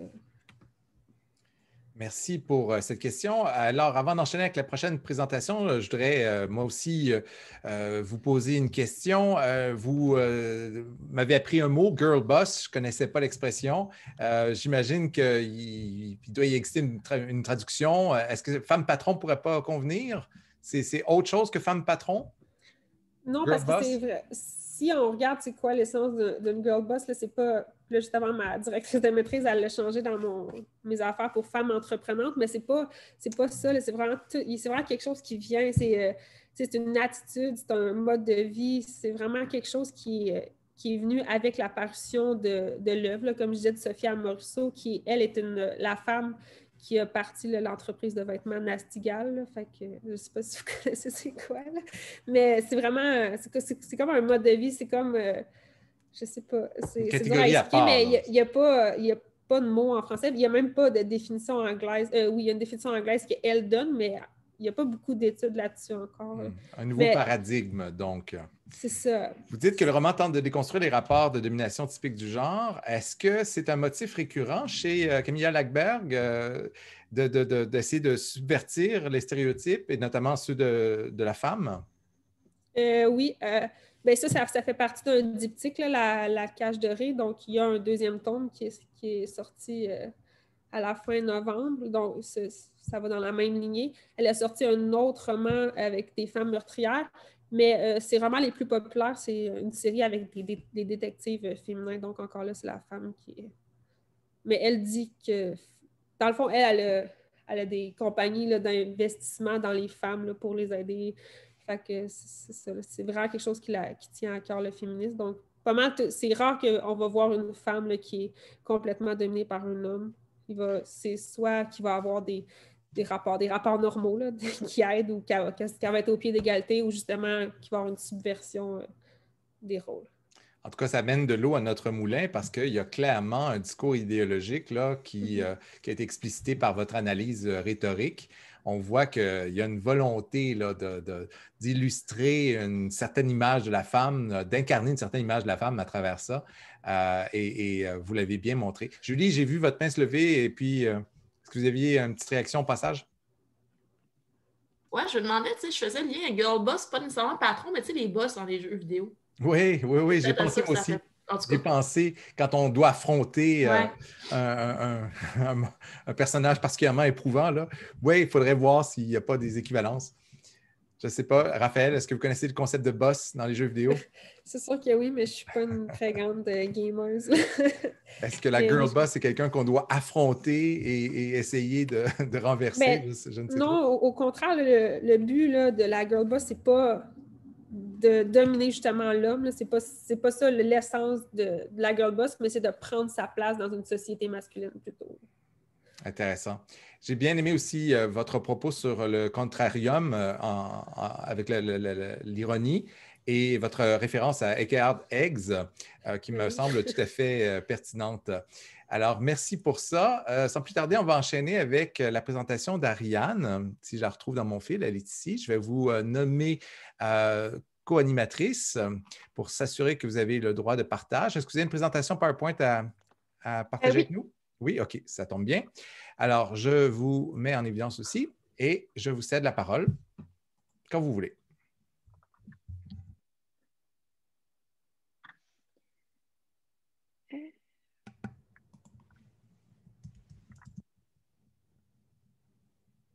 Vous voyez mon PowerPoint? Oui, c'est parfait. Parfait. OK. Donc, bonjour à toutes et à tous, ou peut-être devrais-je plutôt dire bonsoir. Merci d'être toujours au rendez-vous pour cette dernière présentation de la séance, où je vais vous présenter mon analyse rhétorique du roman C'est quand le bonheur de Martine Delvaux. Donc, avant de débuter l'analyse, il convient de mettre rapidement l'œuvre étudiée en contexte. Donc, l'autrice, Martine Delvaux, est québécoise et elle est professeure au département d'études littéraires de l'UQAM, où elle s'intéresse principalement aux questions féministes et plus largement à la littérature des femmes. Elle a publié au fil des années essais, romans, chroniques qui sont souvent teintés d'une perspective féministe sur le monde, pour ne pas dire toujours. En 2007, paraît son deuxième roman, C'est quand le bonheur, aux éditions Héliotrope, ouvrage sur lequel nous porterons notre attention aujourd'hui. Comme la narratrice le dit dès le début du roman, ceci est une biographie de l'amitié. Donc, en fait, la femme raconte par bribes des moments de sa vie, toujours partagés avec son meilleur ami, des souvenirs les plus doux au mélodrame, en passant par leurs nombreux fous rires. Alors qu'aux premiers abords, le roman semble se lire tout en légèreté, il sous-tend des thématiques plus profondes, telles que le sens de la vie ou les injustices. Donc, considérant que le roman, de par son titre, pose déjà une question explicite, donc quand le bonheur arrive-t-il, il s'agit du point de départ de cette analyse. Le problème est alors de s'intéresser à la façon dont l'éthos de l'instance narrative répond à ces questionnements. C'est à partir de 3 postures prises par la narratrice au cours du roman, soit la posture nostalgique, la posture de l'ennui et la posture de militante, que nous chercherons à comprendre l'effet de cet éthos sur le récit. À la suite de cette analyse des trois postures, nous verrons que la narratrice se concentre sur son passé, n'étant pas satisfaite du présent et étant incertaine de ce que l'avenir peut lui réserver. Avant d'entrer dans le vif du sujet, je tenais à clarifier le concept de posture parce qu'il tend à être considéré différemment par les chercheuses et chercheurs. Donc, le dictionnaire Larousse définit le concept de posture comme une attitude adoptée pour donner une certaine image de soi, donc un positionnement tactique. Plusieurs chercheurs-chercheuses se sont effectivement intéressés aux liens existants entre éthos et posture, autant d'un point de vue rhétorique que de l'analyse du discours. Par exemple, Amossi décrit l'éthos comme la posture qu'adopte le narrateur à travers les modalités de sa parole écrite, qui module sa relation avec le lecteur et sa capacité à l'influencer et l'émouvoir. Pour Druetter et Pessa, la posture énonciative a toute sa place dans la construction de l'éthos, peut-être jusqu'au point d'en faire une marque d'éthos. Donc, c'est un peu avec cette perspective-là que je vais aborder les postures de la narratrice dans le roman. Donc, c'est-à-dire que je vais considérer les différentes postures comme construisant l'éthos de l'instance narrative. Comme l'expliquent Langevin et Baroni, qu'il s'agisse de fiction ou de formes variées de l'autobiographie ou de l'essai personnel, les stratégies rhétoriques de présentation de soi portent avec elles les effets qu'elles souhaitent engendrer. Autrement dit, selon l'éthos perçu, cette image de soi pourra avoir un effet de persuasion du destinataire quant à une certaine vision du monde. Dans le cas qui nous intéresse, les 3 postures de l'instance narrative ouvrent un questionnement sur le rapport entre le bonheur et les diverses étapes d'une vie. Éventuellement, elles offrent une réponse à laquelle le destinataire peut adhérer ou non. La posture nostalgique prise par la narratrice est la plus prégnante du roman et permet de questionner le lien entre passé et bonheur. Tout au long du récit, nous avons accès aux réflexions de la narratrice alors qu'elle raconte des moments de sa vie comme des flashs qui repartent aussi vite qu'ils sont arrivés en se succédant. La planification textuelle crée chez le lecteur une impression de besoin de la part de la narratrice. Elle se doit de tout raconter. Les souvenirs sont présentés par bribes en courts paragraphes, ce qui augmente le rythme du récit. Cette posture nostalgique, par le rythme rapide qu'elle sous-tend, contribue à la perception d'un éthos authentique pour le lecteur, puisque la narratrice couche sur papier tout ce qui lui passe par la tête. De plus, elle se questionne. Combien de pages est-ce que je peux remplir de souvenirs? Sur combien de lignes est-ce que je peux faire tenir notre amitié? Et après, j'aurai tout raconté? Non seulement elle semble prendre au sérieux la tâche qu'elle s'est donnée de rassembler ses souvenirs, ne voulant rien oublier, mais elle se demande aussi ce qui lui restera lorsqu'elle aura tout raconté. On comprend ainsi l'importance qu'elle accorde une passé, puisque une fois qu'il aura été partagé, le présent, le futur perdront leur valeur. On voit également la posture nostalgique dans la douceur du ton de l'instance énonciative au cours du récit. Alors que la narratrice aborde les longs cheveux de son amie, elle raconte « Quand elle les a coupés, je lui ai demandé si je pouvais les garder. J'ai coincé la queue de cheval dans la boîte à bijoux qui avait appartenu à ma mère et qu'elle m'avait léguée. Parfois, je la retrouve en déplaçant un livre au hasard des traces du passé. Alors, c'est toute notre histoire qui se déploie, comme au fond d'un bol, une fleur de thé.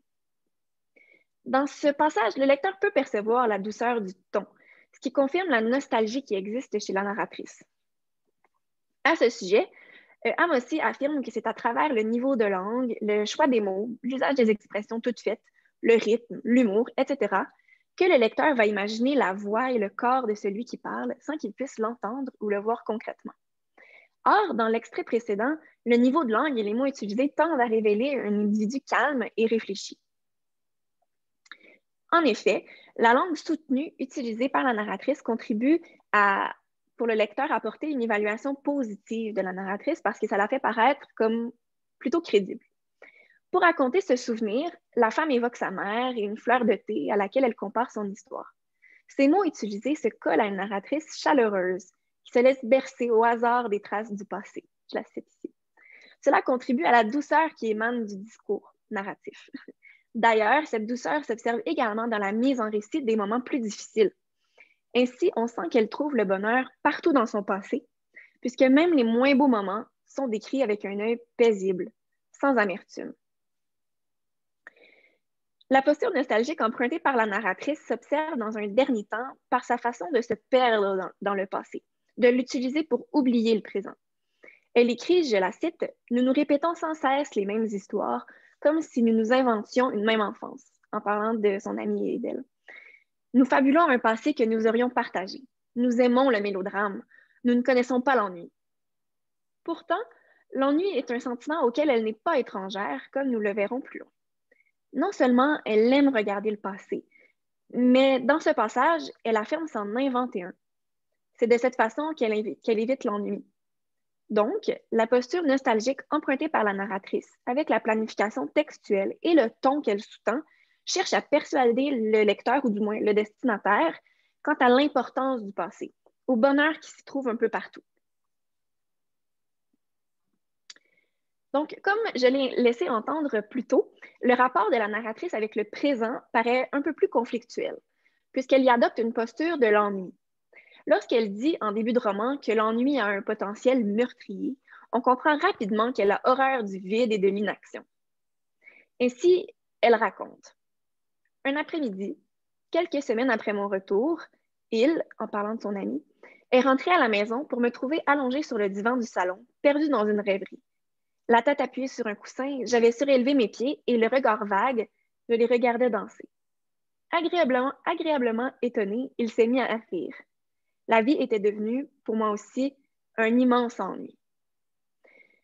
Dans ce passage, elle se remémore le passé, mais cette fois, c'est plutôt pour partager le regard qu'elle portait sur son présent. Donc, à ce moment précis, son immobilité lui causait problème. Ne rien faire, c'est ce qui semble lui peser. Le lecteur ressent la lourdeur du moment aux yeux de la narratrice par la façon dont elle s'exprime.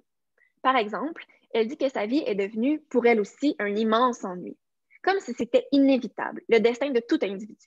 Elle se sent coincée dans son présent, faute de choix. Bref, sa posture de l'ennui montre qu'elle n'est pas satisfaite de son présent, mais seulement parce qu'elle a l'impression de le gâcher. C'est peut-être pour cette raison qu'elle semble plus confortable dans une posture nostalgique où elle a le pouvoir de transformer le passé, justement. Dans le moment présent, elle ne trouve pas de sens à sa vie. Au fil du récit, il semble que l'ennui qu'elle ressent vis-à-vis le présent s'explique, du moins en partie, par la recherche de son identité. Le récit est raconté dans son entièreté par une narratrice homodiégétique, ce qui signifie, comme on le sait, qu'elle s'exprime en utilisant le pronom personnel « je ». Or, son identité n'est que très peu visible. Pour Amosi encore, ce phénomène est évocateur lorsque le gommage de la subjectivité n'est pas de rigueur. Le journal intime, par exemple, suppose qu'un diariste se dise en toute liberté en insistant sur ce qu'il ressent en son fort intérieur. L'effacement des marques personnelles y acquiert de ce fait un relief tout particulier. Alors que la narratrice affirme faire une biographie de l'amitié, elle se concentre davantage à décrire son meilleur ami. En effet, elle ne se nomme jamais et ne se décrit que très peu. En fait, c'est par sa façon de s'exprimer qu'elle dévoile des parties de son identité. Par exemple, elle écrit « Il est l'être le plus singulier que je connaisse, toujours en parlant de son ami. Il dit qu'il voudrait un jour goûter à ce qu'on appelle la normalité. Je lui dis qu'il en mourrait d'ennui, qu'il vaut mieux être comme il est que d'être comme ceux qui nous entourent. Ce passage montre bien comment elle valorise la singularité aux dépens de la normalité qu'elle associe directement à l'ennui. Elle ne sait pas qui elle est, mais elle sait ce qu'elle voudrait être, puisque son ami est toujours décrit avec un ton admiratif. Il n'entre pas dans le moule et c'est ce qu'elle apprécie chez lui. Alors qu'elle affirme écrire sur lui des mots neutres, des mots légers, comme on fait une liste de choses à acheter avant d'aller à l'épicerie, la façon dont elle parle de lui et la quantité de souvenirs qu'elle souhaite raconter illustre autre chose. Elle est plutôt subjective. À ce sujet, Megno distingue l'éthos dit de l'éthos montré. Ce que l'orateur prétend être, il le donne à entendre et à voir. Il ne dit pas qu'il est simple et honnête. Il le montre à travers sa manière de s'exprimer. L'éthos est ainsi attaché à l'exercice de la parole, ou ici de l'écriture, au rôle qui correspond à son discours. Dans le cas qui nous intéresse, l'instance narrative laisse paraître son admiration pour son ami. Étant donné les épreuves qu'il a traversées, elle admire ce qu'il a réussi à devenir au point d'en cacher sa propre identité. Le seul moyen que nous avons pour l'identifier en tant que lecteur passe à travers le surnom que son ami lui donne, Fifi. Une identité encore là coupée. Encore une fois, son identité est définie à travers lui. Elle le dit elle-même. Je lui ai dit qu'en faisant le tour de ceux qui m'entourent, je finirais bien par arriver à moi. Je ne lui ai pas dit que les autres, c'est lui. Autrement dit, elle écrit sur lui, mais pour se trouver elle. Bref, c'est pourquoi il est possible de dire qu'elle emprunte une posture de l'ennui. Son présent ne l'intéresse pas. Certaine est en train de gâcher sa vie. N'étant personne, la biographie de son amitié se caractérise davantage par son ami. Autrement dit, elle ne semble pas trouver le bonheur dans son présent. À la question « c'est quand le bonheur ?» elle répond « il n'est pas dans le présent ».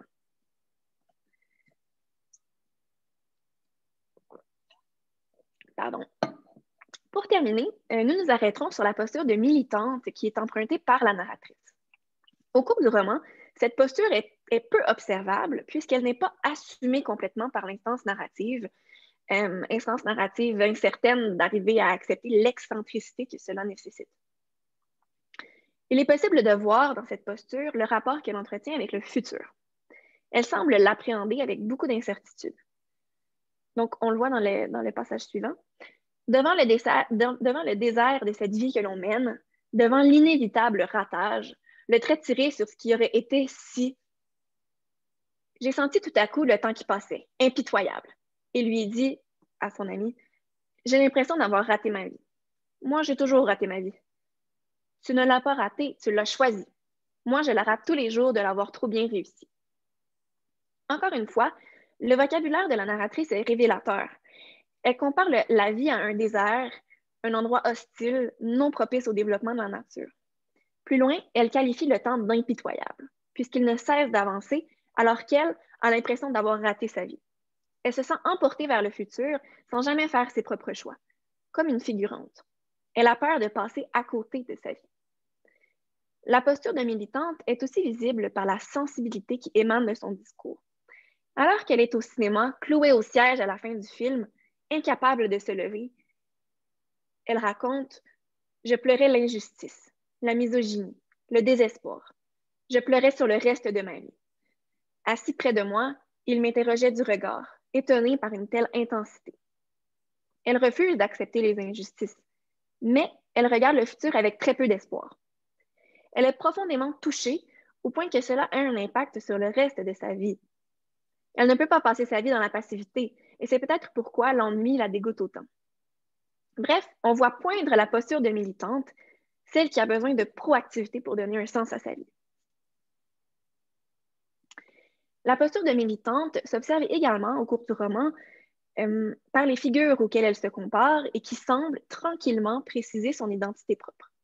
Par exemple, elle se compare à Athéna, déesse de l'intelligence guerrière, une femme à la fois réfléchie et une battante.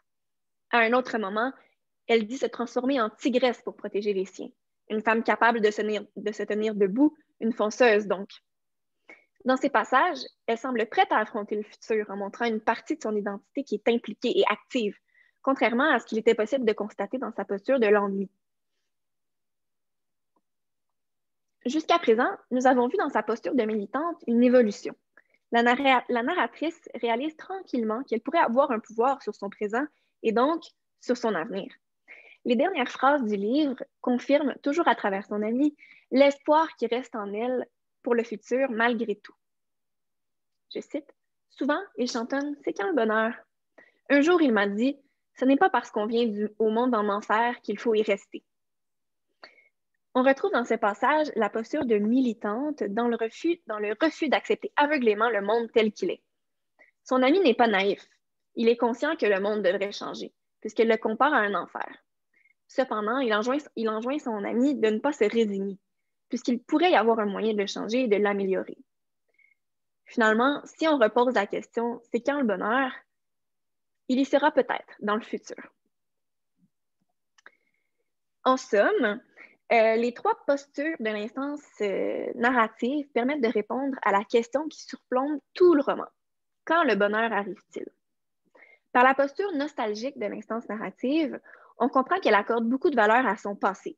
D'ailleurs, le ton de douceur avec lequel elle se penche sur son passé témoigne de son amour pour ces moments-là. Cette nostalgie qui compose son ethos porte à croire que le bonheur, on peut le trouver dans le passé. La deuxième posture qui nous est permis de voir, l'ennui, caractérise le sentiment de la narratrice sur son présent.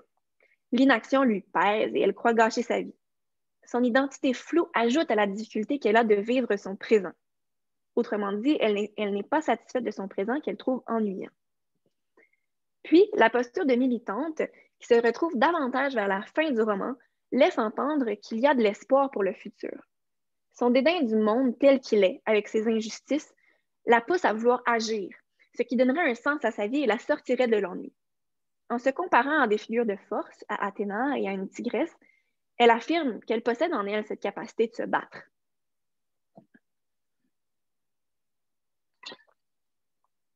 En fin de parcours, nous sommes en mesure d'expliciter la réponse de la narratrice à la question « c'est quand le bonheur ?»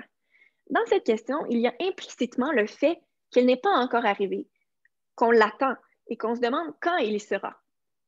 Le récit, par les diverses postures de l'instance narrative, répond qu'il faut cesser de l'attendre. Si l'on choisit de prendre l'éthos de la narratrice comme modèle, on comprend que c'est nous-mêmes qui créons un sens à notre vie. Si le présent ressemble à un enfer, il est possible de le changer, d'être proactif, parce que la passivité mène seulement à l'ennui. Lorsque, avec le recul, l'instance narrative présente son passé, elle trouve le bonheur un peu partout, parfois par petites bribes, mais il était toujours là. C'est quand le bonheur, elle répond, c'est au moment où on choisit qu'il est là. Donc, sur ce, merci pour votre écoute. Si vous avez des questions, il va me faire plaisir d'y répondre au mieux de ma connaissance, bien sûr. J'aimerais aussi vous entendre sur la clarté et la pertinence de mon analyse. Merci beaucoup. Merci beaucoup, Ariane Larose, pour cette belle mise à profit de la notion d'éthos appliquée à un corpus contemporain. La première question, je la réserve pour Raphaël Roberge, qui est votre répondante. Alors, Raphaël, vous pouvez ouvrir votre micro. C'était vraiment intéressant comme présentation. Dans le fond, si je comprends bien, le récit, c'est vraiment plus comme une évolution psychologique. Est-ce qu'on pourrait dire que justement l'éthos de la narratrice, vu qu'elle s'exprime au jeu, puis que c'est pas une histoire, par exemple, comme un roman policier, donc il y a vraiment, pas qu'il n'y a pas quelque chose qui se passe, là, mais que c'est pas une évolution. Bref, tu comprends ce que je veux dire, là? Est-ce qu'on pourrait dire que l'éthos est presque conditionnel au récit là, dans ce contexte-là? C'est une bonne question. Je crois que oui, justement, comme tu l'as mentionné, parce que c'est une narratrice homodégétique. Donc, elle parle au jeu. Donc, si elle n'avait pas de présentation de soi, le récit ne pourrait pas exister. Donc, oui, d'autant plus que le récit, de la façon que moi je l'ai analysé, du moins, fonctionne par rapport à l'image qu'elle donne d'elle, par rapport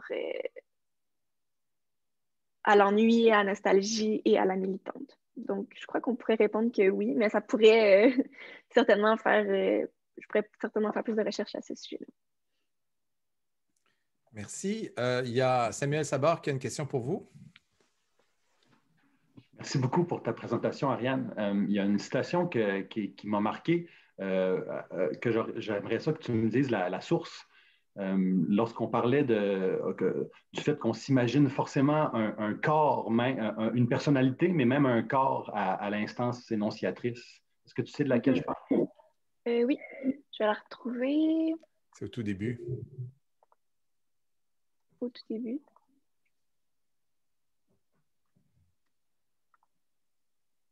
Ah oui, c'est Amosi.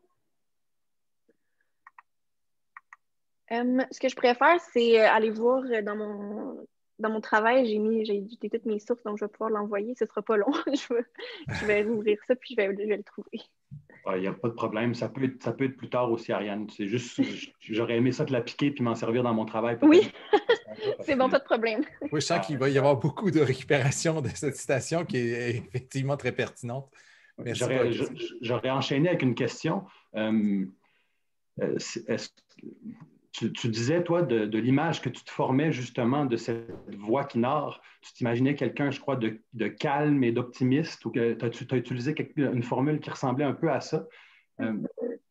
Est-ce que tu dirais que les trois postures que tu as décrites contribuent tous à cet état homogène, ou est-ce qu'on a l'impression que cette instance énonciatrice glisse? Est-ce que ces trois postures que tu as décrites contribuent au même ethos, selon toi?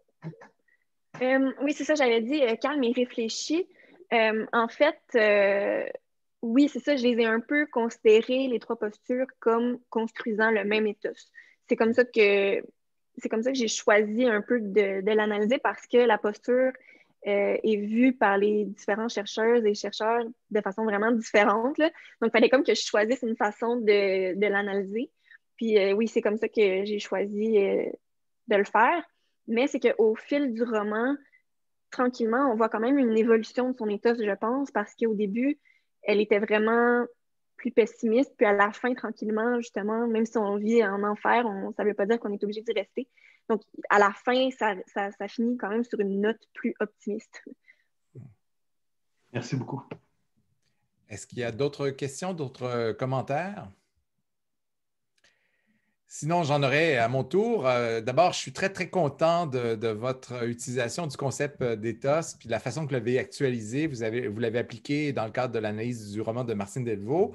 Vous avez parlé de postures, de ces trois postures, nostalgie, ennui, militante, qui sont autant d'été, au sens d'éthos, là, le pluriel d'éthos c'est été, qui ne sont pas traditionnels. C'est-à-dire que quand on parle de la notion d'éthos en rhétorique, on parle de compétences, de base, de bienveillance, de caractère professionnel, des choses comme ça. Mais on voit bien que cette notion d'éthos, elle a évolué et qu'aujourd'hui, elle peut accueillir beaucoup d'autres modélisations, enfin modalités plutôt. Et vous avez raison de voir dans la posture de nostalgie, dans la posture d'ennui, dans la posture militante que va prendre tour à tour l'instance énonciative. Vous avez raison de voir là des manifestations d'un ethos en construction. Et je pense que votre argumentaire était vraiment très, très convaincant. En tout cas, moi, ça me fait plaisir de voir l'application que vous en faites. Là, c'est bien ficelé. Vous dites à un moment donné que son identité est très peu visible. Elle parle presque jamais d'elle, elle parle plutôt de l'autre, mais que sa manière de s'exprimer, finalement, c'est ça qui la dévoile. Et je trouve ça intéressant parce que ça rejoint un peu le propos d'il y a quelques semaines où on parlait du style imago cordis, du style icon psyches qui est révélateur dans sa manière, dans sa formulation, dans sa façon de s'exprimer, qui est révélateur du caractère individuel. Et je pense qu'on a ça à l'œuvre chez Martine Delvaux. Elle se donne à connaître beaucoup à travers son style. Le jeu est gommé et comme mis entre parenthèses, d'après ce que je peux comprendre. Mais on peut quand même déduire beaucoup de choses de tout ça, là. Est-ce qu'au final, vous avez le sentiment que de ces trois postures, nostalgie, ennui et militantisme, c'est surtout la posture de la militante qui l'emporte? C'est une bonne question. Ce qui est difficile, je trouve, c'est de considérer la narratrice vraiment comme la narratrice du roman et pas d'être un peu imprégnée par l'autrice. Mais oui, je pense qu'au final, c'est la militante par justement l'optimisme qui reste à la fin. Finalement, qu'est-ce qui nous reste, c'est quand le bonheur, ben, c'est quand on décide d'agir pour qu'il arrive. Puis ça, c'est plutôt la militante, je pense, qui va de pair avec ce sentiment-là que j'avais en lisant le roman. Il faut s'engager, il faut C'est ça, militer exact. pour qu'il advienne ce bonheur enfin, là, pour qu'il se Exactement. réalise en fin de compte. Donc, c'est la réponse donnée à la question posée par le roman en quelque sorte, là. Oui, exact. Très bien. Est-ce qu'il y a d'autres commentaires, d'autres questions sur cette présentation? Sur les autres présentations, éventuellement, sur celle de Raphaël ou sur celle de Samuel, si vous voulez revenir. Sinon, on va conclure notre première séance d'exposé là-dessus. Je ne veux pas passer pour un vil flagorneur, mais je suis vraiment très content des présentations entendues aujourd'hui. Je trouve que la barre est très haute. Je ne sais pas si pour les autres, ça fait monter la pression, mais à votre place, je serais un peu nerveux. Je suis ravi par la qualité de vos analyses, l'application de la méthodologie rhétorique. Je pense qu'on pourrait déjà arrêter ça tout de suite et dire, ben voilà, on a presque confirmé notre hypothèse ce soir, mais je me garde une petite gêne et on va voir si elle est infirmée par les présentations des uns et des autres à partir de la semaine prochaine et le 14 avril, le 21 avril. Il y a encore bien des choses à dire, bien des choses à voir. On a vu surtout une mise à profit de l'ethos aujourd'hui, bon, des stéréotypes aussi qui ont été évoqués, mais en même temps, une belle diversité, hein, parce que, outre l'ethos, les stéréotypes, on a aussi parlé du judiciaire, du procès, du mode délibératif, au passage. Alors, plusieurs enjeux qui ont été convoqués et qui montrent qu'il y a plusieurs mises à profit possibles, finalement, de l'approche méthodologique rhétorique. Et ça me semble assez convaincant, en tout cas, comme démonstration. Comme première rencontre, là, c'est très satisfaisant. Alors, je vous donne congé là-dessus. Je me rends disponible pour répondre à vos questions là, après avoir arrêté l'enregistrement. Et sinon, ben, on se retrouve la semaine prochaine, même heure, même poste.